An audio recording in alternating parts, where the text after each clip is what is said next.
प्रतिप्रचंद्रलेखे वर्धिष्णु विश्ववंदित शाह सुनो शिवसैष्या मुद्रा भद्राय राजते. जे झोपले होते त्यांना जाग केलं, जे जागे होते त्यांना उभं केलं, जे उभे होते त्यांना चालायला लावलं आणि जे चालत होते त्यांना पळायला लावलं. असे महाराष्ट्राचे आराध्य दैवत छत्रपती शिवाजी महाराजांना माझा मानाचा मुजरा. आला वाघावणी, जगला शिवबावणी आणि गेला सिंहावणी. अरे वाघाच्या जबड्यात टाकून हात मोजती त्याची दात, ही आमची अवकात सांगणारे धर्मवीर संभाजी महाराज यांना माझा मानाचा मुजरा.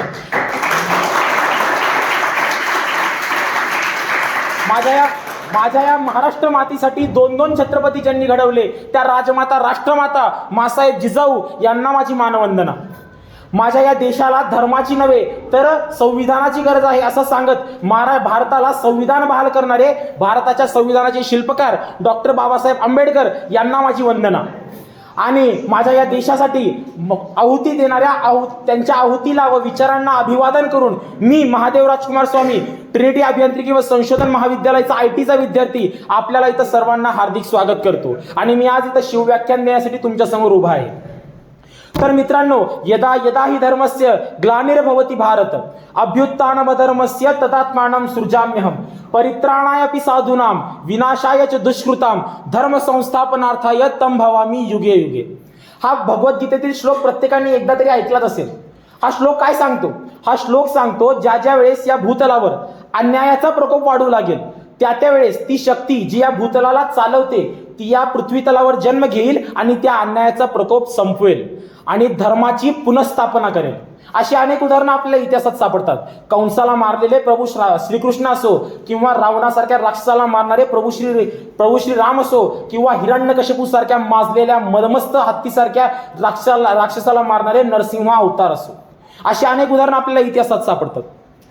इतिहास अनेकांच्या अभ्यासाचा विषय, इतिहास अनेकांच्या व्यासंगाचा विषय, इतिहास अनेकांच्या प्रेरणेचा विषय, इतिहास अनेकांच्या स्वाभिमानाचा विषय, इतिहास अनेकांच्या अभिमानाचा विषय.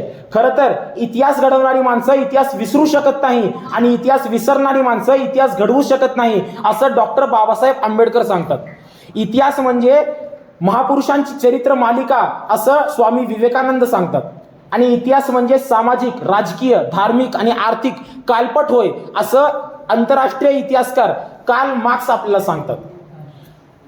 खरं तर इतिहासाच्या पानापानावर भविष्य घडवायचं सामर्थ्य असतं. याच सामर्थ्यातून ते भविष्य घडवत असतं.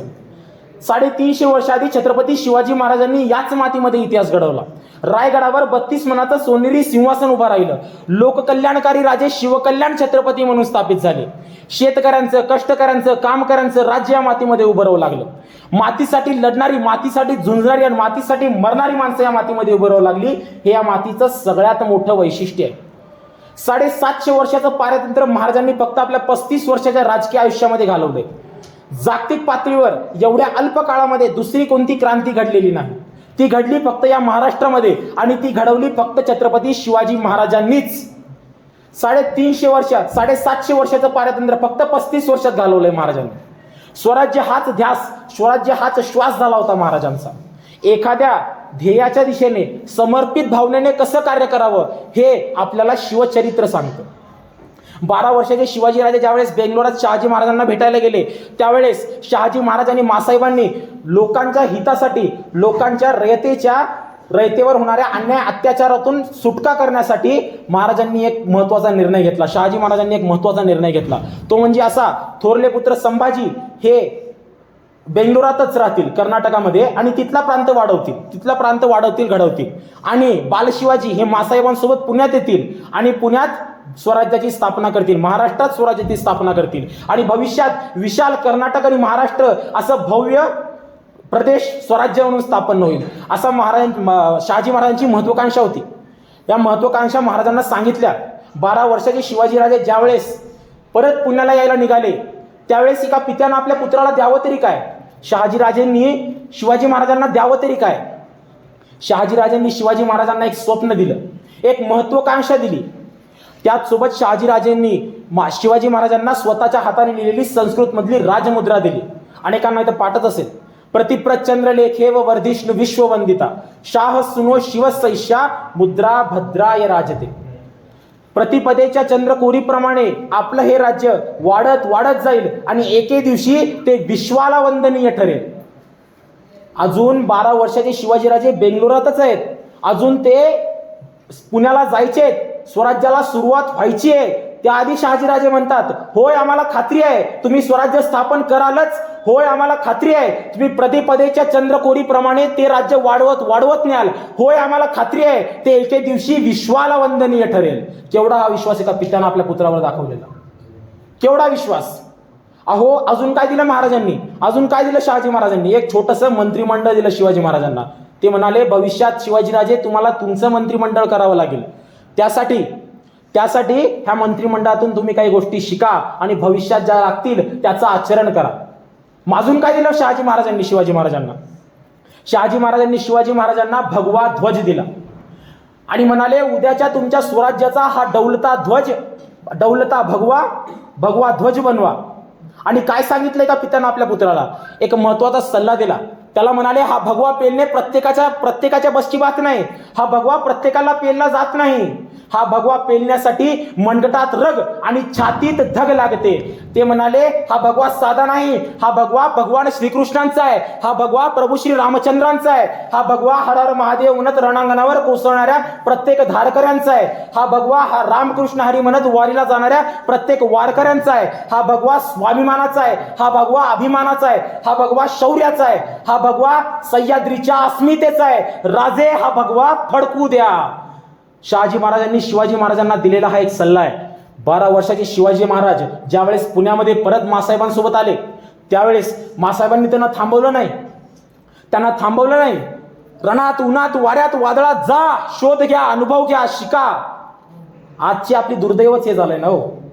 आज आपल्या आईला विचारा, आजच्या आईला, जेंजीच्या आईला हो, त्यांना विचारा आई खेळायला जाऊ का? नको पडशील. आई पोहायला जाऊ का? नको बुडशील. आई जरा सायकल चालवायला नको पडशील. करावं तरी काय? मग टी व्ही बघ, नेटफ्लिक्स बघ, नाही का? अरे मुलं घडणार तरी कशी? धाडसी होत नाहीत मुलं असं म्हणतो ना आपण. अरे मग घडणार कशी मग धाडसी मुलं? धाडस हे जन्मजात आपल्यामध्ये असतंच, प्रत्येकात असतं, प्रत्येकामध्ये जन्मजात धाडस असतंच. पण तुम्ही एखादं लहान बाळ पाहिलं असेल, रेंगणारं बाळ असतं, अंधाऱ्या खोलीकडे झेपावतं. ते अंधारी खोली असते त्याकडं रेंगत असतं, आई काही काम करत असते त्यावेळेस अंधाऱ्या खोलीकडे झेपावतं. धाडस असतं त्याच्यामध्ये, ते घाबरत नसतं अंधाऱ्या खोलीकडे आई असेल, नाही त्याचं काहीच नाही. तसा न्यूनगंड त्याच्या मनामध्ये नसतोच. तो अंधाऱ्या खोलीच्या दिशेने झेपावतो. पण आईच त्याला दटावते, तिकडं जाऊ नको, तिकडं भाऊ असतो. काय म्हणते? तिकडं भाऊ असतो. ते पोरगं थबकतं, आईकडं पाहतं. आई म्हणते जाऊ नको. परत आई कामाला लागली पाहून ते परत पोरगं त्या अंधाऱ्या खोलीकडे झेपावतं. अहो धाडस आपल्यामध्ये जन्मजात आहेच. ते परत त्या अंधाऱ्या खोलीकडे जायचा प्रयत्न करतं, पण परत थबकतं, कारण आई त्याला परत दटावते. जाऊ नको म्हणलं ना, पण परत ते अंधाऱ्या खोलीकडे झेपावतं. आपलं बाळ ऐकत नाही पाहून आई त्याच्याकडे जाते. आई त्याला कड्यावर घेते आणि सांगते लक्षात ठेव, अंधारात भाऊ असतो. काय असतो? अंधारात भाऊ असतो. आता हे भाऊ कोणी टाकलं त्याच्या डोक्यात?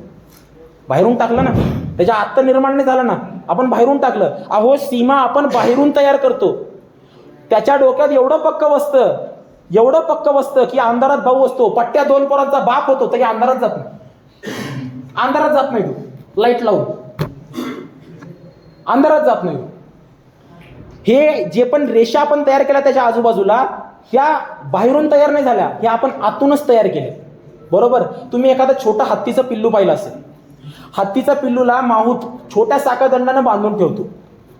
हत्तीचं पिल्लू अफाट प्रयत्न करतं तिथून सुटायचा, धक्का देतं, जोर लावतं, झटके देतं, पण ते साखळदंड काही त्याच्याकडून तुटत नाही आणि शेवटी ते प्रयत्न सोडून देतं. आता प्रयत्न सोडलाय म्हटल्यानंतर ते हार मानतं. ते म्हणतं की नाही, माझ्याकडून साखळदंड तुटूच शकत नाही. मग ते शांत तिथंच बसून राहतं. पुढं हत्ती मोठा होतो, बलदंड होतो, महाअपार शक्तीचा होतो आणि ह्या अपार शक्तीचा हत्ती त्याच साखळदंडानं बांधून ठेवतो माऊ, त्याच छोट्या साखळदंडानं. एखादा जाणारा व्यक्ती त्याला विचारतो की हा हत्तीनं एक झटका दिला, एक हिसका दिला तर निघून पडल ते साखळदंड.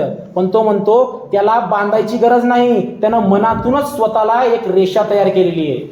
अशी आपण स्वतःच आपल्या मनामध्ये रेषा तयार करून घेतल्यात की नाही, मी हे नाही करू शकत, माझ्यामध्ये धाडस नाही, माझ्यामध्ये शौर्य नाही, माझ्यामध्ये कॉन्फिडन्स नाही, मी लोकांसमोर बोलू शकत नाही. आपणच आपल्यामध्ये अशा जागा तयार करून घेतल्या, आपणच आपल्या रेषा निर्माण केल्या, बरोबर का. तो एल्फिस्टन, इंग्रज अधिकारी आहे एल्फिस्टन नावाचा, तो लिहितो 6,500 मैल लांबून आम्ही मुठभर इंग्रज भारत देशात आलो. 2,000 उंच 1,500 रुंद असलेल्या या भारत देशावर आम्ही 150 वर्ष राज्य केलं. आम्हाला समजलं नाही आम्हाला हे कसं शक्य झालं. कसं शक्य झालं हे सांगताना तो म्हणतो, इथल्या लोकांमध्ये शौर्य नाही असं नाही, इथल्या लोकांमध्ये धाडस नाही असं नाही, इथल्या लोकांमध्ये क्षमता नाही असं नाही, पण या सगळ्याचा वापर देशासाठी करायचा असतो ही इथली लोक विसरली. आणि एकाच व्यक्तीला या देशाचं समजलं होतं की या सगळ्याचा वापर देशासाठी करायचा असतो, ते म्हणजे आपले छत्रपती शिवाजी महाराज. आणि याच छत्रपती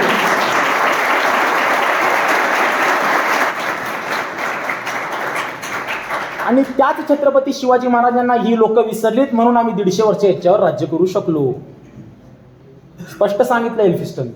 अहो, नेताजी सुभाषचंद्र बोस नजर कैदेत होते इंग्रजांच्या, नजर कैदेत होते त्यावेळेस त्यांच्या वाचनामध्ये शिवचरित्र आलं. त्यांनी शिवचरित्र वाचून काढलं, त्यामध्ये त्यांची नजर पडली ती आग्र्याच्या कैदेतून सुटकेवर. आग्र्याच्या नजर कैदेतून महाराज जेव्हा सुटले होते त्याच्यावर त्याची नजर पडली. त्यावेळेस त्यांना विचार आला की जसे महाराज मुघलांच्या हातावर तुरी देऊन निसटले, तसे आपल्याला इंग्रजांच्या हातावर तुरी देऊन निसटायचंय. आणि नजर कैदेतून वेषांतर करून नेताजी सुभाषचंद्र बोस निघून जायला यशस्वी ठरले. त्यावेळेस ते म्हणतात, जर माझ्या हातात त्यावेळेस शिवचरित्र आलं नसतं तर माझी सुटका अवघडच होती. अरे, नेताजी सुभाषचंद्र बोसना माहिती होतं की एवढा महाबलाढ्य शत्रू आहे आपला इंग्रजासारखा, त्याच्याशी लढा द्यायची आहे तर त्याच्याच बरोबरीचा आपल्याकडं एखादा सोबती हवा. आणि शत्रूचा शत्रू मित्र म्हणत इंग्रजाचा शत्रू जर्मनी त्याकडे नेताजी गेले. त्यावेळेस हिटलर माहितीच असेल सर्वांना, हिटलर जर्मनीचा बादशाह. त्यावेळेस हिटलर जग जिंकायची तयारी करत होता. त्याकडे नेताजी गेले. त्यावेळेस तो एक पुस्तक वाचत होता. हिटलर एक पुस्तक वाचत होता. त्या पुस्तक त्यांनी ते बाजूला ठेवलं. नेताजी आलेत म्हणल्यानंतर आणि नेताजींना म्हणाला, काय नेताजी, काय काम काढलं. त्यावेळेस नेताजी म्हणाले, तुम्हाला माहिती आहे इंग्रज आमच्या देशामध्ये हैदोस घालतोय, म्हणून आम्ही तुम्हाला मदत मागण्यासाठी आलोय म्हटल्यानंतर हिटलरांनी ते बाजूला ठेवलेलं पुस्तक घेतलं आणि ते नेताजींना दाखवत म्हणाला, नेताजी मी काय वाचतोय माहितीये, मी गनिमी काव्याचे तंत्र वाचतोय. या गनिमी काव्याच्या तंत्राच्या पुस्तकामध्ये तुमच्या देशाच्या छत्रपती शिवाजी महाराजांचा विशेष उल्लेख आहे या पुस्तकामध्ये. आणि अशी प्रेरणा तुमच्या देशामध्ये असताना सुद्धा तुम्ही माझ्याकडे इथं जर्मनीमध्ये मदत मागायला येत आहे. मला हे काय पटत नाही, मला हे कायच्यावर काय विश्वास बसत नाही नेताजी. जर्मनीचा बादशाह, त्यावेळेस जग जिंकायची इच्छा धरून बसलेला हिटलर महाराजांना आपलं स्फूर्तिस्थान मानतोय. केवढी अलौकिक कीर्ती आहे आपल्या महाराजांची, केवढी अलौकिक कीर्ती आहे. अहो, तुम्ही कधी रशियात गेलात तर रशियन माणूस हा तुम्हाला पहिलं हे नाही विचारत की तुम्ही रशिया पाहिला का, तुम्ही मॉस्को पाहिला का. तुम्ही माणसं ते रशियामध्ये एक रेल्वे पटरी आहे, सगळ्यात मोठी रेल्वे पटरी आहे ती, पूर्ण या टोकापासून त्या टोकापर्यंत जाते, बरोबर. ती रेल्वे पटरी पाहिली का, तो नाही विचारत. तो विचारतो तुम्ही आमच्या राजाचा पुतळा पाहिला का. काय विचारतो तो विचारतो तुम्ही आमच्या राजाचा पुतळा पाहिला का. विशेष प्रेम करतात रशियन माणसं आपल्या राजांवर, अभिमान आहे त्यांच्या राजाचा. मूर्त्या पुतळे कसे जपावे हे आपण शिकावं तर रशियन माणसाकडून. आपले काय हो, आपण पुतळे उभारतो खरे, पण साफ करायचं काम वाऱ्यावर असते आणि धुवायचं काम हे पावसावर असते. आपली भेट फक्त जयंती पुण्यतिथीलाच, नाही का. बरोबर, हा बरोबरच, नाही का. जयंती पुण्यतिथीलाच पुतळा कसा जपावा हे आपण रशियन माणसाकडून शिकावं. त्या व्यक्तीचं एवढा अभिमान आहे त्याला त्याच्या राजांवर, रशियन व्यक्तींना, की तो हे नाही विचारत तुम्हाला रशिया पाहिला का, मॉस्को पाहिला का. नाही, तो प्रत्येक परप्रांतीयाला विचारतो. एखादा नवीन त्याच्या देशामध्ये आलेला तो विचारतो तुम्ही आमच्या राजाचा पुतळा पाहिलाय का. 1 मिनिट होल्ड, तिकडं लईच गर्दी गेली का. बरं, मग इकडची जागा कव्हर करायला सांग ना. मला असं परत फिरायला याला लचका बसला तर अवघड पडेल मला. या की या इकडं. तुम्ही पण इकडे बाजूला नका बसू, समोर या. अरे समोर ये.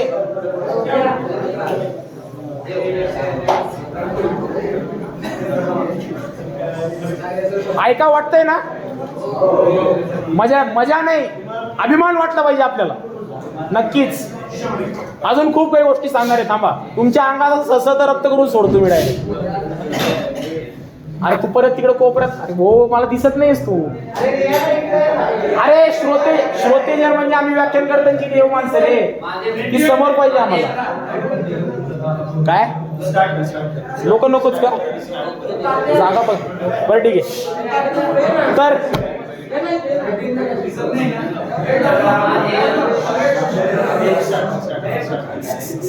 कुठं होतो आपण? रशियन महाराजांचा पुतळा, रशियन लोकांचा पुतळा, रशियन लोकांचा त्यांच्या राजावर खूप अभिमान आहे. तो रशियन माणूस जो आपल्या राजांवर नितांत प्रेम करतो, नितांत अभिमान बाळगतो, त्या राजाला, तो राजा माझ्या राजाला आपलं स्फूर्तिस्थान मानतो. रशियाचा राजा छत्रपती शिवाजी महाराजांना आपलं स्फूर्तिस्थान मानतो. किती रिद्धिंगत कीर्ती आहे माझ्या महाराजांची, किती अद्भुत आणि अलौकिक गोष्ट आहे. महाराजांनी कधीच कोणतीही गोष्ट नियोजनाशिवाय केली नाही. महाराजांचं नियोजन हे ठरलेलं असायचं. खरं तर 50 वर्षाचं आयुष्य आहे महाराजांचं. या 50 वर्षाच्या आयुष्यामध्ये महाराजांनी अशी एकही गोष्ट नियोजनाशिवाय केली नाही. तुम्ही काम कसं करता याला महत्त्व नाही, तुम्ही काम कधी करता याला महत्त्व नाही, तुम्ही काम कसं पार पाडता किंवा काय तुमचं जे पण त्याचे वेगवेगळ्या गोष्टी असतील ते करता ते महत्त्वाचं नाही, पण तुम्ही कामाचं नियोजन कसं करता हे खूप महत्त्वाचं आहे. 50 वर्षाच्या आयुष्यामध्ये महाराजांनी एकही गोष्ट अशी केली नाही, एकही गोष्ट नियोजनाशिवाय केली नाही. महाराजांच्या आयुष्यात फक्त एकच गोष्ट होती जी नियोजनाशिवाय घडली, ती म्हणजे महाराजांचा मृत्यू.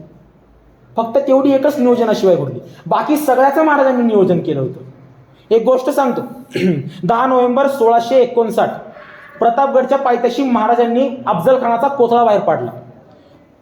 कोथळा बाहेर पाडायला महाराजांना 2च मिनिटं लागली, पण याच्या मागं महाराजांनी तयारी 1 वर्षापासून केली होती. ज्या वेळेस विजापूरच्या दरबारामध्ये अफजल खानाने शिवाला जिंदा किंवा मुर्दा पेश करतो अशी शपथ घेतली, त्याच वेळेस महाराजांची तयारी चालू झाली. महाराजांनी नियोजन करायला सुरुवात केली होती. महाराजांनी जी नियोजन करायला सुरुवात केली त्यामध्ये महाराजांनी सर्वात पहिलं आपल्या हस्तकारांकरवी अफजल खानाचा हत्ती विष देऊन मारला. आता विष देऊन का मारला? खानाला काय कळालं नाही, हत्ती मेला कसा. पण त्या काळात असं मानलं जायचं की एखाद्या मोहिमेवर निघालेल्या सरदाराचा हत्ती मरणे हे अपशकुन मानलं जायचं. महाराजांनी अफजल खानाच्या सैन्यामध्ये मानसिक खच्चीकरण केलं, त्यांचं मानसिक खच्चीकरण झालं त्यांचं. त्यांना असं वाटलं हत्ती मेला ना, आता पराभव. अरे सैन्याचं काय, स्वतः खानाचं सुद्धा मानसिक खच्चीकरण झालं होतं. त्यांना तिथून निघताना आपल्या 60च्या 60 बायकांची मुर्दी पाडली.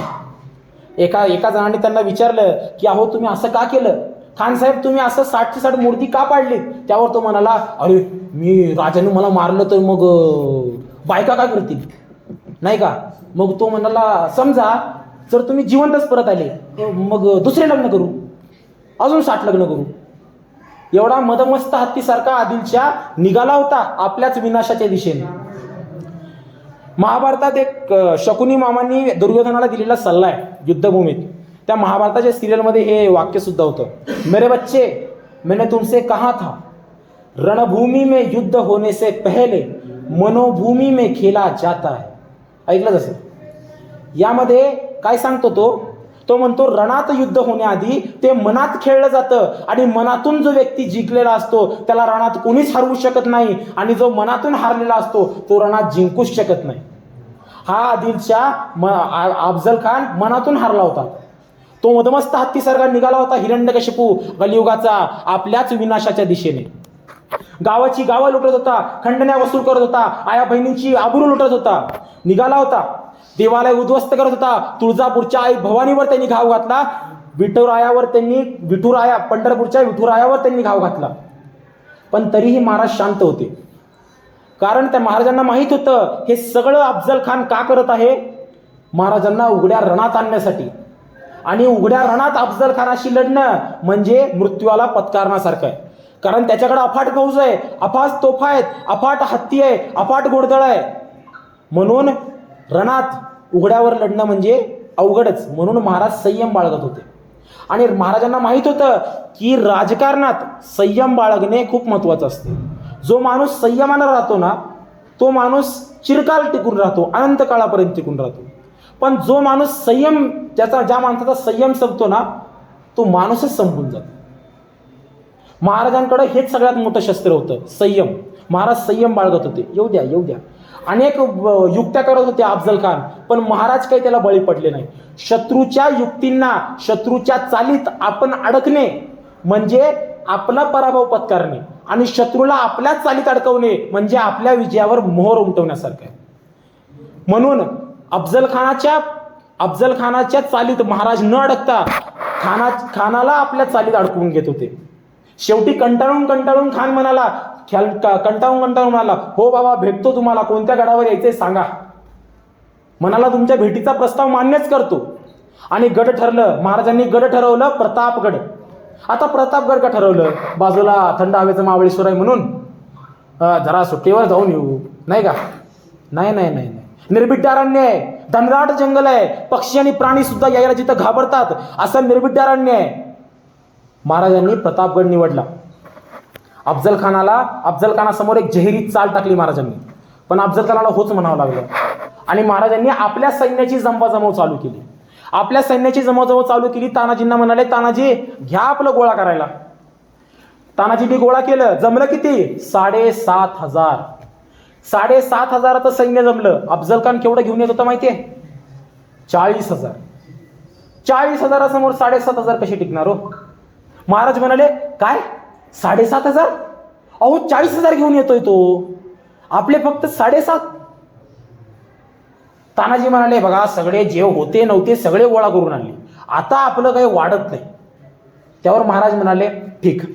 महाराजांनी पर्याय निर्माण केला. महाराज म्हणाले, आपलं वाढत नाही ना, आपलं सैन्य नाही ना वाढत, मग एक काम करा, त्याचं कमी करा. आपलं नाही ना वाढत, मग त्याचं कमी करा. माझे गुरुवर्य नितीन मानगुडे पाटील ते सांगतात, ते कथा सांगतात. ते कथाना सांगताना म्हणतात, एक राजा होता, त्यांच्या समोर 2 कैदी आले. 2 कैद्यांचा अपराध ऐकला आणि राजांनी त्यांना शिक्षा सुनावली. काय शिक्षा सुनावली? मरेपर्यंत फाशी शिक्षा सुनावली. जशी शिक्षा ऐकली तसा पहिला अपराधी चक्कर येऊन तिथंच पडला. दुसरा मात्र न्यूटन असल्यासारखा असा विचार करू लागला.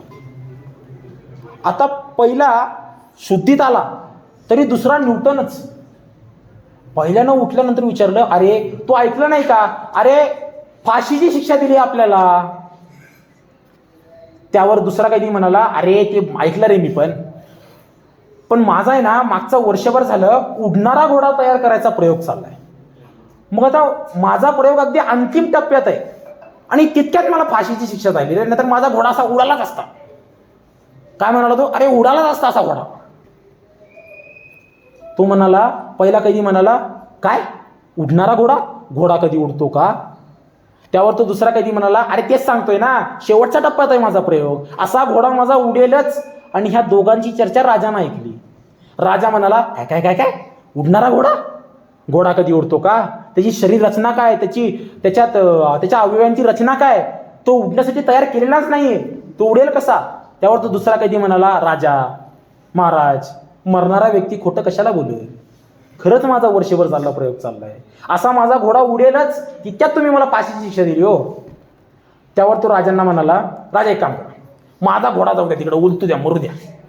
तो म्हणाला, तुमचा घोडा मला द्या आणि 1 वर्ष द्या, मी तुमच्या घोड्याला उडायला शिकून दाखवतो.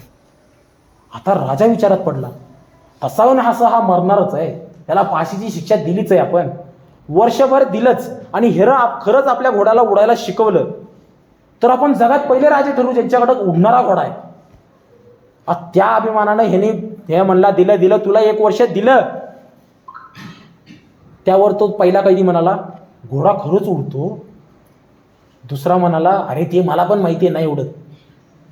पण मग पहिला कैदी म्हणाला, अरे मग तू राजाला खोटं का बोललं? अरे राजा, अरे तू फक्त आजचं मरण उद्यावर ढकलतोय. त्यावर दुसरा कैदी म्हणाला, नाही, मी माझ्या जगण्याचे पर्याय निर्माण करतोय.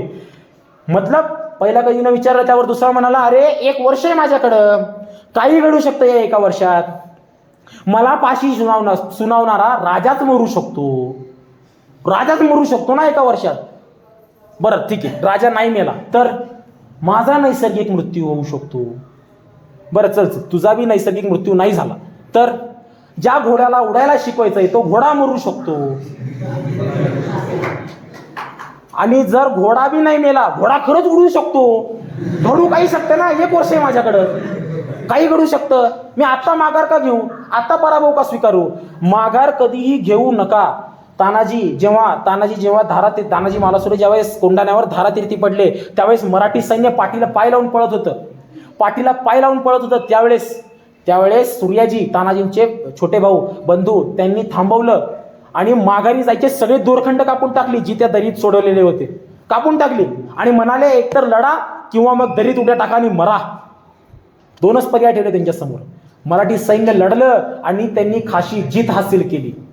माघारी जायचे जे पण दोरखंड असतील आधी ते सगळे कापून टाका, म्हणजे आपल्याकडून सुंदर पर्याय निर्माण होतील. ज्यावेळेस माझ्या या महाराष्ट्राच्या मातीमध्ये प्रत्येक शेतकऱ्याला ही पर्याय निर्माण करण्याची शक्ती येईल ना, त्यावेळेस या माझ्या संत भूमी महाराष्ट्रामध्ये कोणताही शेतकरी आत्महत्या नाही करणार, कधीच नाही. पर्याय निर्माण करायला शिका, पर्याय निर्माण केला महाराजांनी. 7,500 आहे ना, आपलं कमी आहे ना, वाढू शकत नाही ना, मग त्याचं कमी करा. वाईच्या पसरणीच्या घाटामध्ये खानाचं सैन्य पसरलेलं होतं. अशी काय कमी दाखवली मराठ्यांनी, 20,000 जागचं उठलंच नाही जागचं. 20,000 घेऊन अफजल खान पुढे रणतोंडीच्या घाटात आला. रणतोंडीच्या घाटातून तोंड रडवल्याशिवाय केल्याशिवाय पुढे जात नाही. तिथं सुद्धा 15,000ची काय विल्हेवाट लावली, 5,000 पुढे गेले. 5,000 घेऊन अफजल खान प्रतापगडाच्या दिशेने निघाला. प्रतापगडाच्या दिशेने निघाला तितक्यात एक महाराजांचा सैनिक आला.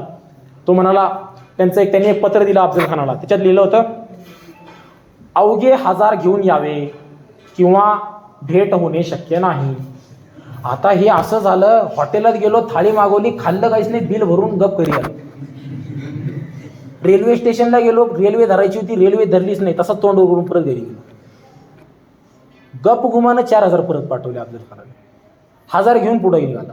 ज्यावेळेस अफजल खानाची आणि महाराजांची भेट झाली त्यावेळेस त्याच्यासोबत किती लोक होती, 4. तिने आणली केवढी होती, 40,000. याला म्हणतात नियोजन. हे होतं छत्रपती शिवाजी महाराजांचं नियोजन. महाराजांनी त्याला सांगितलं की 1000 घेऊन पुढे या. भेट ठरली, 12:30 वाजताचा वेळ ठरवला महाराजांनी. आता 12:30 वाजताच का ठरवला, महाराज गडावरून उतरतील, खान खाली असेल. महाराज गडावरून ज्यावेळेस उतरतील त्यावेळेस महाराजांची नजर सरळ त्याच्या छावणीवर पडेल. त्यांना त्याची काय हालचाल चालली ते सगळं दिसेल. पण खानानं महाराजांकडे पाहायचं म्हटलं, वरती पाहिलं तर सरळ सूर्याची किरणं त्याच्या डोळ्यात घुसतील. हे महाराजांचं नियोजन होतं. 12:30 वाजताचं वेळ ठरवली महाराजांनी. आता 12:30 वाजताची वेळ ठरवली, महाराज निघाले. कोणाकोणाला घेऊन निघाले, सगळ्यांना घेतलं का, या संताजी चला, तुम्ही बी चला, नेताजी तुम्ही बी चला, चला या सगळे तुम्ही बी चला, तानाजी जा, सगळे जाऊन भेटून घ्या, एक कॅम्पच करून घ्या. नाही. महाराजांना माणसं ओळखायची सुद्धा ओळख होती, माणसं पारखायची सुद्धा शक्ती होती महाराजांकडे. महाराजांनी घेतला जीवा महाला का घेतला हो, दाणपट्टा चालवतो.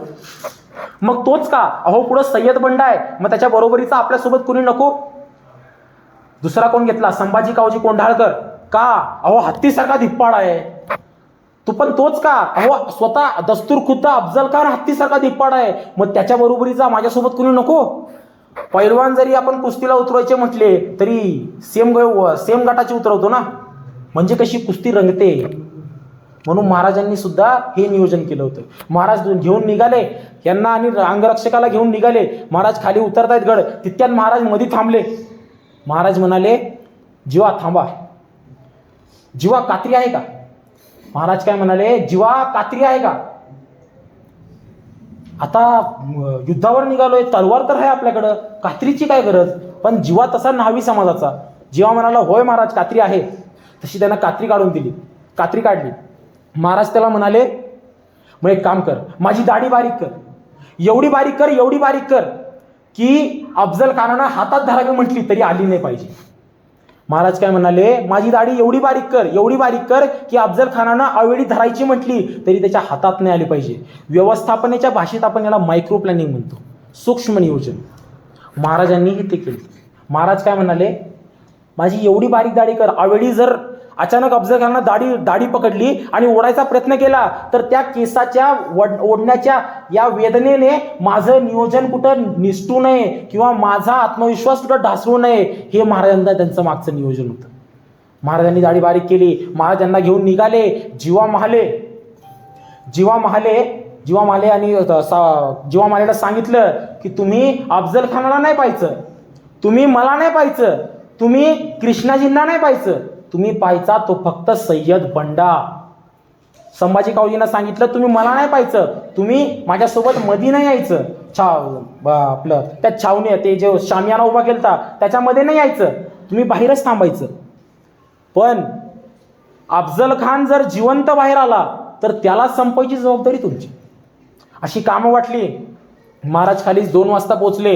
2:30 वाजता महाराज पोचले. शिवाजी राजे येत आहे तसं खान उठून उभा राहिला. 5-5.5 फूट उंचीचे देखणे रुबाबदार राजे शिवाजी येताना दिसले. खान म्हणाला ये शिवाजी, तसं वकिलानं मान डोलावली. खान पुढे झाला. खान 2 पावले पुढे झाला. तसं खान म्हणाला आओ शिवाजी राजे. तसे महाराज त्याच्या मिठीत गेले. त्याच वेळेस महाराजांच्या मिठीत गेलेलं पाहून खानाचा हात माझ्या पाठीवर पडला. दाब वाढला, जोर पडला, मिठी आवडली गेली. महाराज गुदमरले. त्याच वेळेस खानाची कट्यार निघाली. महाराजांच्या डोक्यावरून फरफटत निसटली. जिरडोपाच्या घसण्याचा आवाज झाला. त्याच वेळेस बेसावत राजांना पाहून कृष्णाजींनी त्यांच्यावर वार करायचा प्रयत्न केला. दगा झाला हे समजताच वाघनखं निघाली, खुपसली खानाच्या पोटात. दगा करत खान कडाडला आणि त्याच वेळेस कोतळा बाहेर पाडला आणि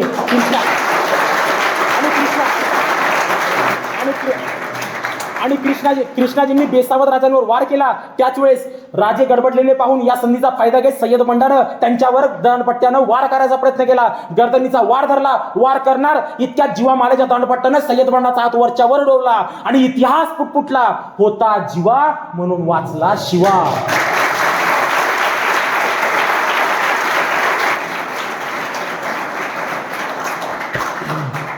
विचार करा, जर जिवा महालेकडून 1 सेकंड जरी लेट झाला असता तर त्या जिवा महालेच्या दांडपट्ट्यानं सय्यद बंडाचा हात उडण्याऐवजी जर सय्यद बंडाच्या दांडपट्ट्यानं महाराजांची गर्दन उडाली असती तर. म्हणून महाराजांना माणसं ओळखण्यासाठी सुद्धा मानलं जातं. महाराजांनी एक माणूस परत नाही वापरला. तानाजी कोंढाण्यावर, ते आग्र्यात नाही सापडला. आग्र्यात नेताजी पन्हाळ्यावर नाही सापडला, तिथं कोंडाजी इथं अफजल खानाच्या युद्धात नाही सापडणार.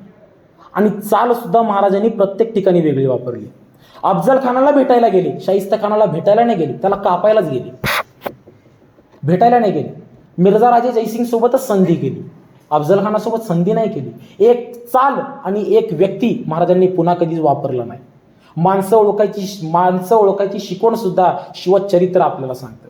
आता महाराजांनी 10 नोव्हेंबर 1659 अफजल खानाचा कोथळा बाहेर पाडला.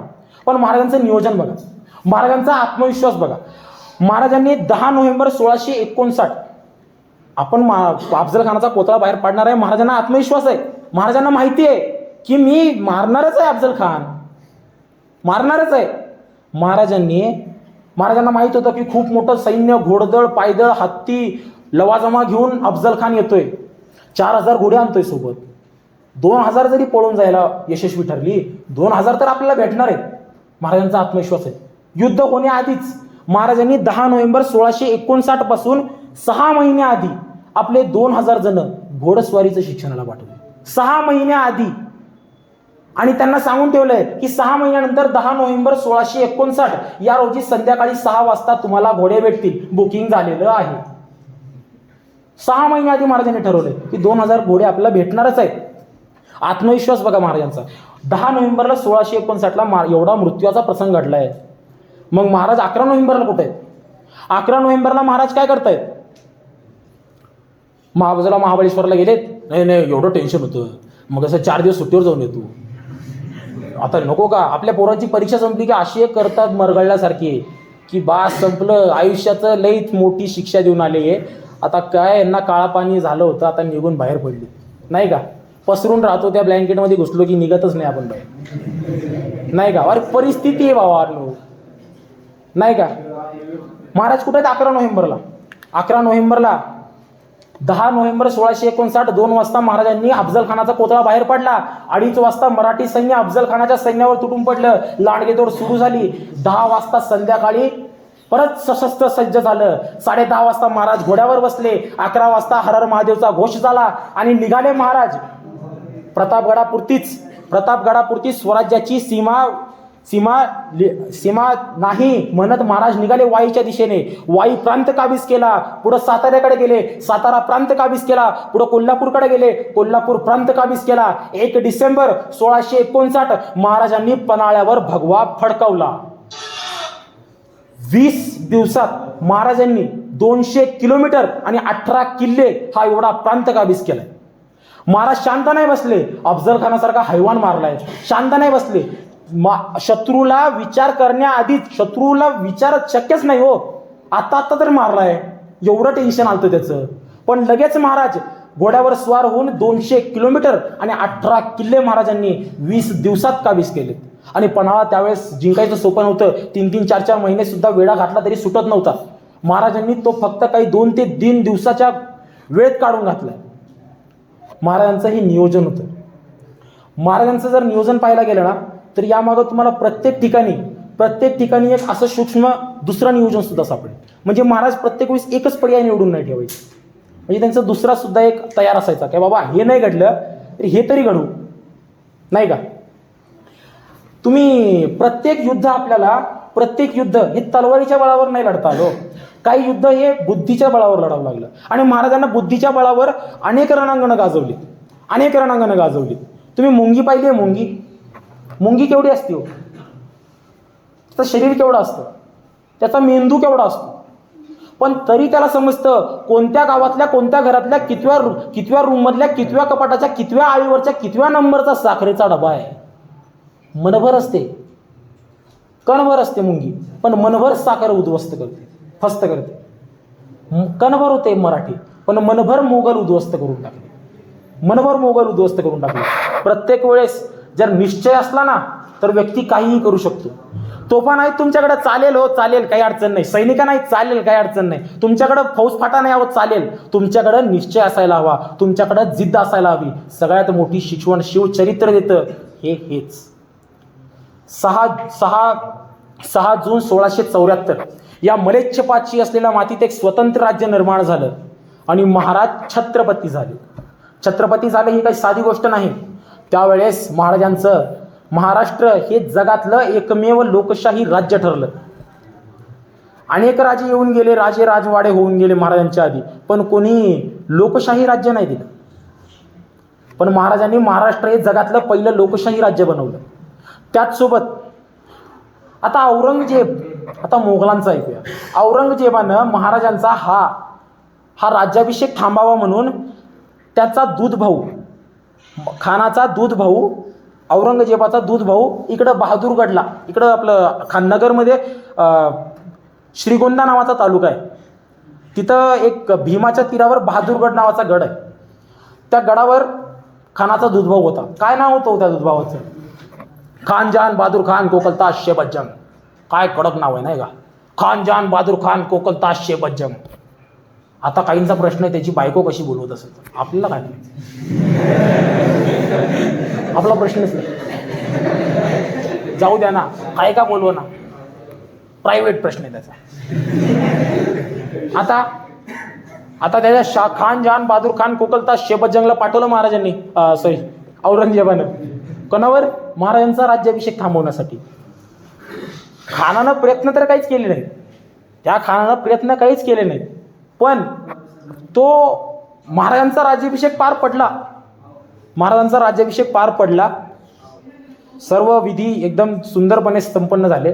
पण औरंगजेबाचं तडक पत्र आलं बहादूर खानाला. तो म्हणाला, करतोय काय तुला समजतं का? तिकडं झाला राज्याभिषेक झाला, तू काय इथं मुगफळी उठतोय का? मग खानानं औरंगजेबाला पत्र लिहिलं. तो औरंगजेबाला लिहितो, मला वाटतं हुजूर. औरंगजेब कसं नावानं कसं हाक मारणार, हुजूर आहे तो, कापून गाडी तिथंच. तो म्हणाले, हुजूर मला वाटतं त्या खुदाचीच इच्छा होती की राजे छत्रपती व्हावे. काय सुंदर उत्तर दिलं हो त्यांनी. तो म्हणाला त्या परमेश्वराचीच इच्छा होती वाटतं की शिवाजी महाराज हे स्वराज्यपती छत्रपती व्हावे, पण बहादूर खान ओळखून होता असा काय सोडणार नाही आम्हाला हलक्यात नाही सोडणार औरंगजेब.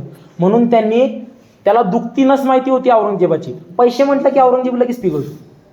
म्हणून मग बहादूर खान त्यांना म्हणाला ते जाऊ द्या, राज्याभिषेक उलटू द्या तिकडं. मी इथं बहादूरगडावर 1 कोटी होऊन आणि 200 दक्षिणी घोडे जमा करून ठेवले. एवढा पावसाळा संपू द्या, लगेच पाठवतो आग्र्याकडं. जेवढ्या वेगाने ही गोष्ट आग्र्याला पोचली त्याहून दुप्पट वेगाने ही गोष्ट महाराजांना कळाली. महाराज म्हणाले हा तसं पण राज्याभिषेकाला खर्च झालाच होता, काढून घेऊ, 1 कोटी आहे. महाराजांनी सरसेनापतींना बोलवलं. सरसेनापती हंबीरराव येथे झाले. हंबीररावांना पाहून महाराज म्हणाले ते बहादूर खानाचं पत्र काय पकडलं होतं आपल्या हेरांनी, ते 1 कोटी आणि 200 घोडे आहेत म्हणे, आणतो. कारण देणं प्रकारच नाही, आणतो. 1 कोटी 200 होऊन हो आणतो. अरे आणणं काही सोपं आहे का? 35,000ची खडी फौज आहे बहादूरगडावर, 35,000ची खडी फौज आहे. आणि रायगडावर किती फौज आहे? फक्त 10,000. ते सुद्धा राखीव दल आहे. स्वराज्याचा राज्याभिषेक झाला त्यावेळेस महाराजांनी सुट्टी म्हणून सर्वांना आपापल्या गावाकडे पाठवलं होतं. गडावर फक्त 10,000ची फौज आहे. आता 10,000ची फौज घेऊन 35,000वर लढा कसं देणार? आपण म्हणतो एकावर लाख, एक मराठा लाख मराठांवर भारी, पण मग कसं लढणार कसं हो? जरा लॉजिकली पाहायला गेलं तर लढणार कसं? 10,000च होते ते. मग आता हंबीररावांना काय प्रश्न पडला? हंबीरराव म्हणाले महाराज पाहतो. महाराजांना विश्वास. महाराज म्हणाले बघा. त्यांनी त्याच्यातून 9,000च घेतले. 9,000 घेतले. 1,000 रायगडाच्या सुरक्षणासाठी ठेवले. 9,000 घेतले. त्याच्यात 2 तुकडे केले. 2 तुकडे कसे केले? एक केलं 7,000चं, 1 केलं 2,000चं. कारणं दिली का हो? कारणं दिली का हंबीररावांनी? कारणं दिलंच नाहीत. शिवचरित्र हे असं एकमेव इतिहास आहे ज्यामध्ये तुम्हाला लोक कारणं देताना सापडणार नाहीत. लोक इथं जगण्यासाठी स्पर्धा करत नाहीत, इथं मरण्यासाठी स्पर्धा करतायत. अहो तो तानाजी म्हणाला राजे असा जातो आणि तो कोंढाणा घेऊन येतो, पण कोंढाला घ्यायला गेलेला तानाजी परत कधी आलाच नाही. अरे तो म्हणाला राजे तुम्ही पुढे जा. बाजी म्हणाले राजे तुम्ही गोडखिंडीतून पुढे जा, मी गोडखिंड लढवतो. आणि गोडखिंड लढवणारा बाजी स्वतःच्या प्राणाची कधी बाजी देऊन बसला हे त्यालाच समजलं नाही.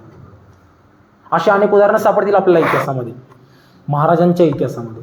लोक जगण्यासाठी स्पर्धा करत नाहीत, लोक मरण्यासाठी स्पर्धा करतायत. महाराजांच्या लढाया ह्या सगळ्या रात्रीच्या लढाया होत्या महाराजांच्या. ज्यावर पुढे मी प्रकाश पाडतो. तर काय म्हणाले हंबीरराव? लगेच म्हणाले होय काय अडचण नाही, घेऊन येतो, आणतो. 7,000ची फौज केली, 2,000ची फौज केली. 2,000ची फौज स्वतःकडे ठेवली, 7,000ची फौज एका सरदाराला दिली. स्वतः 2,000ची फौज घेतली, पुण्याला आले. रायगडावरून पुण्यावरून सोलापूरच्या दिशेने येणाऱ्या रस्त्यावरून पांटस करत नगरजवळ करकुंब नावाचं गाव आहे, तिथं येऊन थांबले. करकंब नावाच्या गावात येऊन थांबले. बहादूरगड तिथून फक्त एका झेपेत होता. 2,000चं सैन्य घेऊन तिथं तळ ठोकून थांबले. आणि आता त्यांचं उरलेलं 7,000चं सैन्य एका सरदारांकडून पुण्यामार्गे रांजणगाव शिरूर करत नगरला धाडलं. आणि नगरवरून ते बहादूरगडाकडे रवाना केलं. आता हे सैन्य बहादूरगडाकडे रवाना झालं खरं. आता हर हर महादेवचा घोष करतायत सगळे मराठे, 2 ताशे वाजवतायत आणि आरडाओरडा करतायत, धूळ उडवतायत. आता धूळ का उडवतायत ते बघा. धूळ का उडवतायत? बहादूर खानाला कळायला नको आम्ही 7,000 आहे, त्याच्याकडे 35,000 आहे, पळू मारीन तू. धूळ उडवतायत म्हणजे समजायला नको एका ठिकाणी 2 मोठे दिसायला पाहिजे. जवळ नाही, लांब फिरत आहेत, नुसती धूळ उडवतायत. महाराजांचं हे सुद्धा नियोजन. महाराजांचं नियोजन हे प्रत्येक मावळ्यामध्ये रिद्धिंगत झालं. प्रत्येक मावळा सुद्धा तसा विचार करायला लागला होता. मग आपण म्हणतो ना सानिध्यात राहिल्यानंतर man is known by his company. सानिध्यात राहिल्यानंतर ते बरोबर घडतं. आता निघालं 7,000चं सैन्य हर हर महादेवचा घोष करत बहादूरगडाकडं. तसा खानाचा एक हेर खानाकडे आला. हुजूर ते आले. कोण? मराठे हुजूर. सकाळी मराठी तर रात्रीचे येतात, हे सकाळचे कसं काय आले? बरोबर आहे, महाराजांच्या जेवढ्या पण लढाया आहेत त्यामध्ये सगळ्या रात्रीचे आहेत, सगळ्या रात्रीच्या लढाया आहेत. आणि निम्म्याहून जास्त लढाया अमावस्येच्या रात्रीच्या आहेत. हे हल्ली घडले आपल्याकडं. घरातला करता माणूस घराबाहेर पडतो, 6 ते 7 पावलं जातो आणि परत घरात येतो 8व्या पावलाला, 8व्या मिनिटाला घरात. बायको विचारते काय झालं, ती म्हणते ते काय नाही, ते मांजर आडवं गेलं. तर मला राऊंड राऊंड प्रश्न पडतो, त्या मांजरेला काय वाटत असेल, हे आडवं गेलं?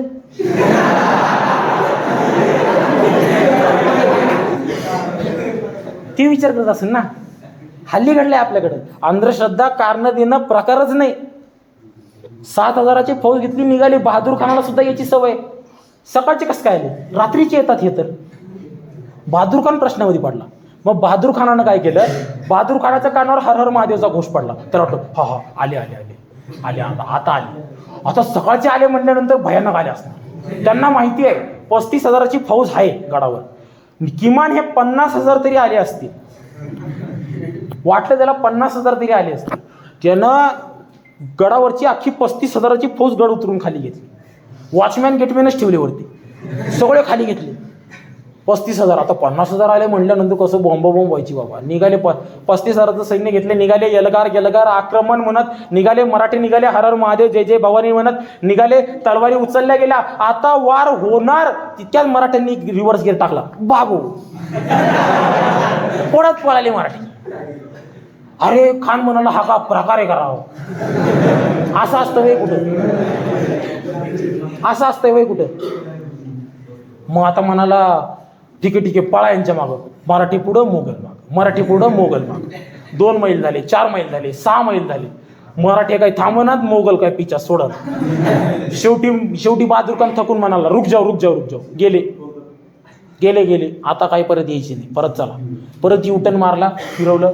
1 मैल गेले असतील, तितक्यात त्याच्या मागचा हेर उडला. हुजूर मराठे परत आले.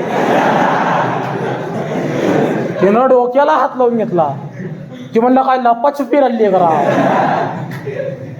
बरं चला, घातला त्यानं परत युटर्न. निघाले परत यलगार आक्रमण करत निघाले. हर हर महादेवचा घोष घेऊन निघाले मराठे सुद्धा. पूर्ण आता तलवारी उचलल्या. परत वार होणार.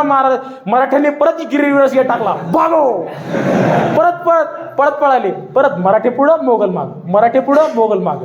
2 मैल झाले, 5 मैल झाले, 10 मैल झाले, 15 मैल झाले. मराठी पुढंच. तसा परत खान म्हणाला गेले थांबा. गेले परत ह्याने युटर्न मारला. परत हा बहादूरगडाकडे गेला. असा 4-5 मैल गेला असेल, तितक्यात परत मागचा हेर ओरडला. हुजूर परत आले. आता मात्र खान संतापला. तो म्हणाला आता सोडायचंच नाही. आता जेवढे लांब जातील तिथपर्यंत ताणायचं, आता सोडायचंच नाही. परत फिरवलं त्यानं पूर्ण सैन्य. आता म्हणाला हे मराठे पोटात काही नसले तरी खेळतील, पाठीचे कणे ताट करून मरतील, पण परत जिवंत होतील. म्हणून सावध राहा, सजग राहा. त्यांना सैन्याला सांगितलं आणि निघाले. परत यलगार आक्रमण. परत हर हर महादेव जय जय भवानी करत निघाले. अशी तलवार उचलली, परत रिव्हर्स गिअर टाकला. बागो परत पळाले मराठे. पण आता सोडायचं नाही ठरलंय ना, आता सोडायचं नाही. निघाले मराठे सुद्धा जोरात ताळत निघालेत. मग मराठी पुढं मोगल माग, मराठी पुढं मोगल माग. 10 मैल झाले, 20 मैल झाले, 30 मैल झाले. नगर आलं. मराठी पुढंच, खान माग. तिथून ते शिरूरला फिरले. शिरूरला पोहोचले मराठी. खान मागच. खान नगरला पोहोचला. तसा त्याचा एक सरदार म्हणला हुजूर गेलेत ते, आता त्यांच्या प्रांतात गेलेत, लईच लांब गेलेत. जाऊ द्या, परत जाऊया. तू गप जातील तिथपर्यंत ताणायचं, पण घेऊन जायचं ठरलंच होतं त्याच्या डोक्यामध्ये. आला परत माघार करत रांजणगावला आला. तोपर्यंत मराठे पुण्यात पोहोचले होते.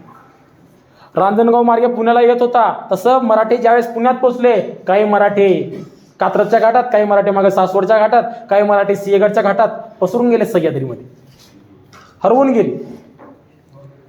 पुण्यात आला बहादूर खान. 35,000ची फौज घेऊन पुण्यात आला. आता पुण्यात आला आणि शोधायला लागला मराठ्यांना. मराठे काही त्याला सापडना. त्यानं म्हणलं शोधा शोधा, मराठ्यांना सह्याद्रीच्या या दराखोऱ्यांमध्ये शोधा. पण त्याला काय माहित होतं की या सह्याद्रीच्या दराखोऱ्यांमध्ये 3च गोष्टी फिरू शकतात. एक वारा, दुसरा वाघ, तिसरे मराठे. चौथ्याचं काम नाही.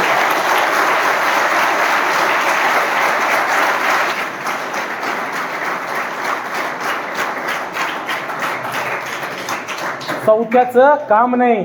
पण तरी त्यानं सांगितलं शोधा. शेवटी भेटणातच म्हणत जीतम जीतम दगोडे भाग गए, आपली जीत झाली. तिकडे 2000 सैन्य घेऊन थांबलेल्या हंबीररावांना समजलं. खान 35,000ची फौज घेऊन पुण्यात पोहोचलाय. पुण्यावरून तसा हा बहादूरगडाकडे जसा बहादूर खान निघाला, हंबीरराव 2000ची फौज घेतली. एका झेपेत बहादूरगड गाठलं. तिथं काय वॉचमॅन गेटमॅन थाबडून सुजवले. घुसल्यात. एक कोटीचा खजिना आपल्या जप्तात घेतला. 200 घोडे घेतले. त्यांच्यावर सगळं मौल्यवान वस्त्र लादलं आणि निघाले हंबीरराव. हंबीररावांना तसं सगळंच घ्यायचं होतं. अख्ख्या गडातलं सगळंच मौल्यवान घ्यायचं होतं.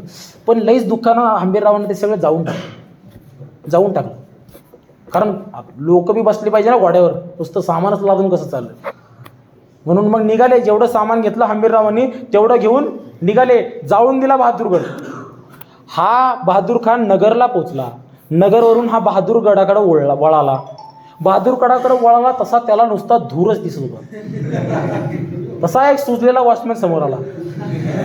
तुम्हाला हुजूर हुजूर सगळं घेऊन गेले सगळं. बहादूर खान म्हणाला कोण? मराठे हुजूर. बहादूर खान म्हणाला मग आम्ही कोणाच्या मागं होतो? मराठे हुजूर. मग इथं कोण आलतं? मराठे हुजूर. अरे ऐसा कैसे हुआ? ऐसा ही हुआ हुजूर.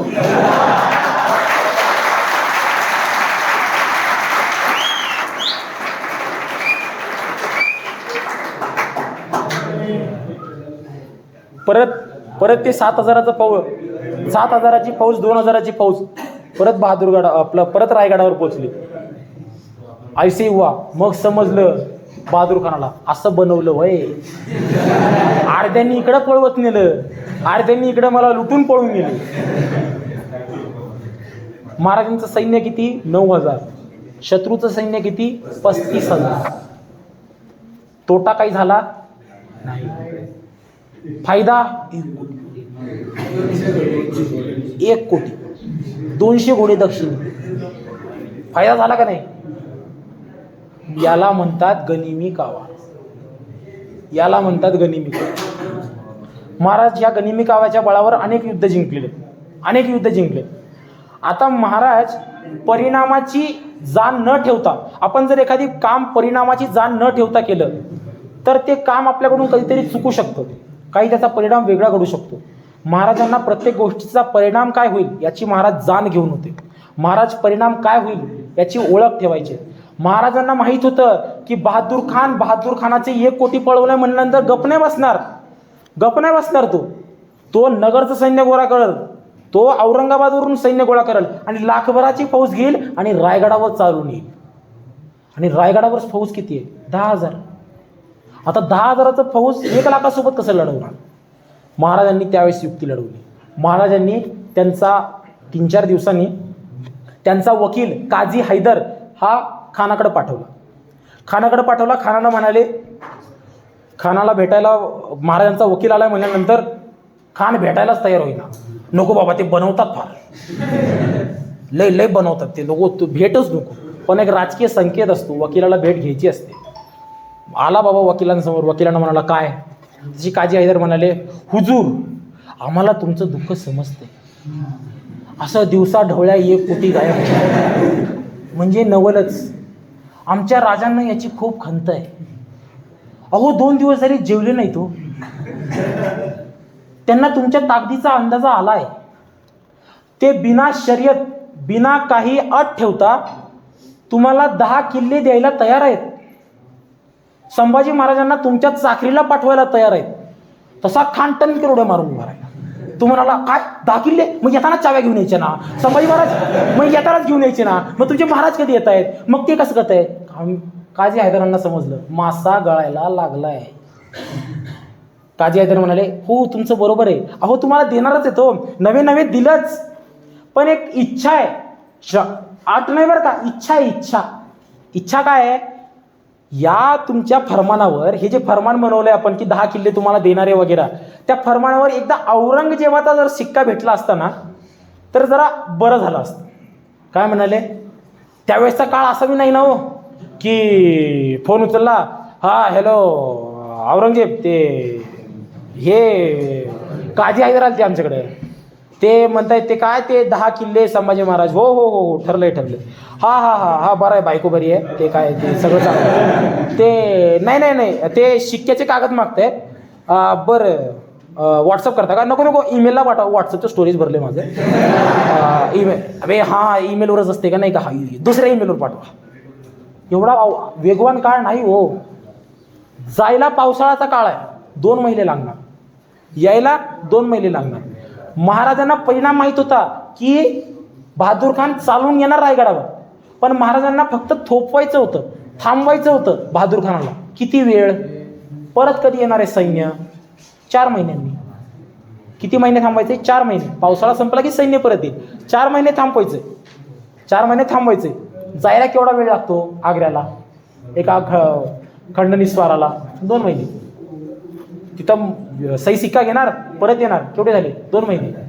2 महिने जायला, 2 महिने यायला, झाले केवढे? 4 महिने. थोपायचं केवढं? 4 महिने. 4 महिने लागले. बहादूर खानाला सुद्धा कळालं नाही. बहादूर खानाला हो हो हो काही अडचण नाही, ते पाठवून देतो मी, ते सिक्क्याचे कागद, तुम्ही तेवढे किल्ल्याच्या चाव्या तयार ठेवा. तुम्ही हो हो हो हो नक्की नक्की. जिभेवर साखर ठेवून बोलत होते काजी. जिभेवर साखर ठेवून बोलत होते काजी.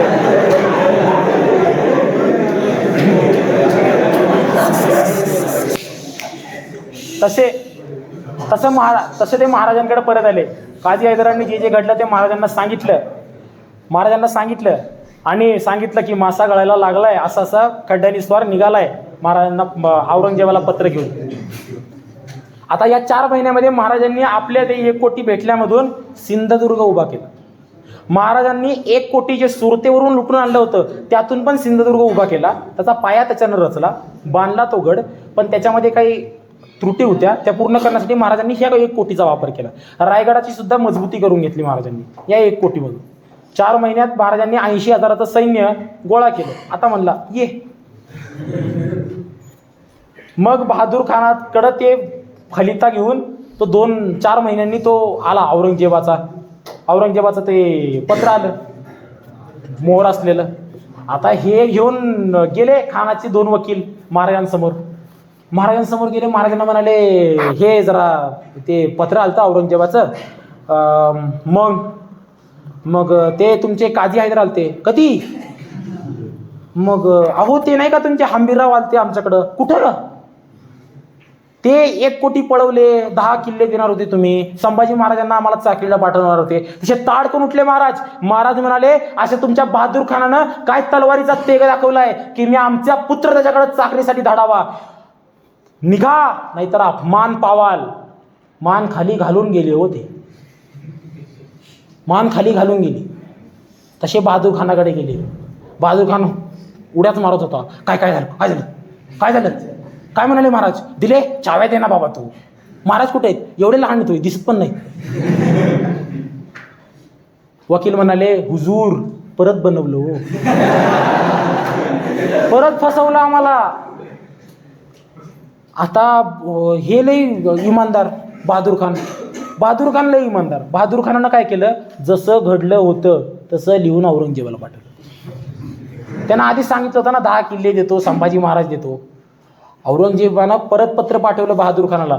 तो म्हणाला, तुम्ही इथून लवाजमा घेऊन जाता, खूप खजिना, घोडे, हत्ती, पायदळ, घोडदळ सगळं घेऊन जाता. तिथं सह्याद्रीत जाऊन लुटूपुटूच्या लढाया खेळतात त्या शिवाजीराजांसोबत, आणि नंतर म्हणता त्यांनी आम्हाला फसवलं. हा शिवाजी राजा तुम्हाला फसवतो तरी कसा, आणि तुम्ही फसता तरी कसे? यावर लई सुंदर उत्तर दिलंय बहादूर खानाने. हे आपल्या पोरांच्या पाठ्यपुस्तकात असं लावलं पाहिजे. बहादूर खान म्हणतो, हुजूर तुम्ही आम्हाला प्रश्न विचारला की तुम्हाला हा राजा फसवतो तरी कसा आणि तुम्ही फसता तरी कसे? हा आग्र्याला पण आणता, ह्यानं जसं तुम्हाला फसवलं तसंच आम्हाला पण फसवलं. उभ्या महाराजांच्या हयातीमध्ये कधीही धाडस नाही झालं औरंगजेबाचं महाराष्ट्रात यायचं. कारण त्याला माहित होतं सरदारांना पाठवलंय, सरदार लढतायत, हारून येतील, आपल्याला रागवता तरी येईल, आपल्यालाच पराभव केला, रागवणार कोणावर.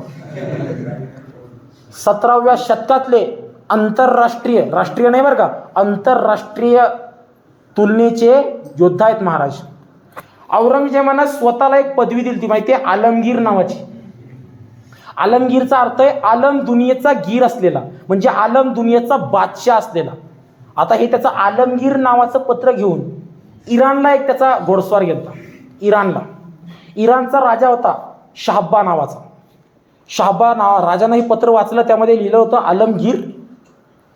तसं त्यानं तडक पत्र लिहिलं औरंगजेबाला, अरे तू कसला आलमगीर, अरे तू तर पिदरगीर, तू स्वतःच्या बापाला मारणारा निर्दयी, तू कसला आलमगीर, अरे तुझ्याकडून तो सह्याद्रीच्या दऱ्याखोऱ्यातल्या शिवाजी राजा हरवला जात नाही आणि तू स्वतःला आलमगीर समजतोस. मी काय म्हणतोय, तो इराणचा बादशाह आपल्या राजांचे कौतुक करतोय. तो म्हणतोय तो शिवाजी राजा एवढ्या लढाया लढतोय, एवढा लहान आहे, तुझ्यापेक्षा वयामध्ये सुद्धा लहान आहे, तरी तुला सळो की पळो करून सोडलंय त्यानं, आणि तू स्वतःला आलमगीर समजतोस. इराणचा शाहबा महाराजांची स्तुती करतोय. मी काय सांगतोय, 17व्या शतकातले आंतरराष्ट्रीय तुलनेचे योद्धा आहेत महाराज. अहो महाराजांनी जेवढे पण लढाया लढले ना, ज्याच्यासोबत युद्ध केलं महाराजांनी, ते जेवढे पण जण होते त्यातले फक्त 2च भारतीय होते. लय लढाया ऐकल्या असतील तुम्ही, फक्त 2च भारतीय होते. एक मिर्झा राजे जयसिंग आणि दुसरा अफजल खान. अफजल खान भारताचा होता अफजल खान, आपल्या इथलंच आहे. आता बाकीचे सगळे बाहेरचे आहेत. अहो ज्याची बोटं कापली आपल्या लाल महालामध्ये तो शाहिस्ता खान तुर्किस्तानचा नवाब आहे. तो शाहिस्ता खान. रात्रीत बोटं कापलेत, उजेडेपर्यंत गायब झालाय. अहो सक्का मामा औरंगजेबाचा, ज्याला प्रति औरंगजेब म्हणतात, ज्यानं बंगाल जिंकून दिलंय औरंगजेबाला, तो शाहिस्ता खान. दिलेर खान अफगाणिस्तानचा आहे. त्याला उंबरखिंडीत ज्याला कोंडून मारलं कारतलब खान, तो तुर्किस्तानचा आहे. म्हणजे आत्ताच्या त्या रशियामध्ये कोणतरी भाग ॲड झालाय, त्याचा आहे तो. महाराजांनी ज्या मोठे योद्धे होते त्यावेळेस, त्या काळात, त्या सगळ्यांना महाराजांनी पराभूत केलं. मी काय सांगतोय, आंतरराष्ट्रीय तुलनेचे योद्धे होते महाराज. महाराजांची कीर्ती एवढी होती की शत्रूंच्या मनात सुद्धा त्यांच्याबद्दल आदर होता. ज्यावेळेस महाराजांचं निधन झालं त्यावेळेस शाकी मुस्ताईब खान महाराजांच्या दुःखाची, महाराजांच्या मृत्यूची बातमी घेऊन औरंगजेबाकडे गेला. तो म्हणाला, हुजूर बड़ी खुशी की खबर है, काफर दशहिनाम रफ्त. पारसीमध्ये म्हणाला तो म्हणाला, हुजूर काफर नरकाला गेला. तसा औरंगजेब म्हणाला, कोण? शिवा हुजूर, शिवा. तसा औरंगजेब शांतपणे उभा राहिला. त्यानं आपला डोक्यावरचा जे फेटा होता तो बाजूला वजिराच्या हातात दिला. नमाज पडायची चटई खाली अंतरली, गुडघे टेकून बसला, नमाजाच्या रुखाता पडल्या आणि तो आसमंताकडे हात करून म्हणाला, या खुदा तेरे जन्नत के दरवाजे खोल के रखना, तेरा नेक बंदा तेरे पास आ रहा है.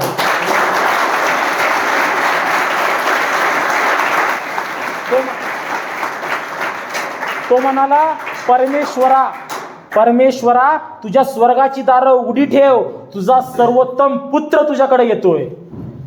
शत्रूला सुद्धा आदर वाटावा असा राजा आहे आपला. अहो काय म्हणाला माहितीये औरंगजेब शाकी मुस्ताईद खानला, साकी तुला माहितीये कोण गेले? साकी तुला माहितीये का कोण गेले?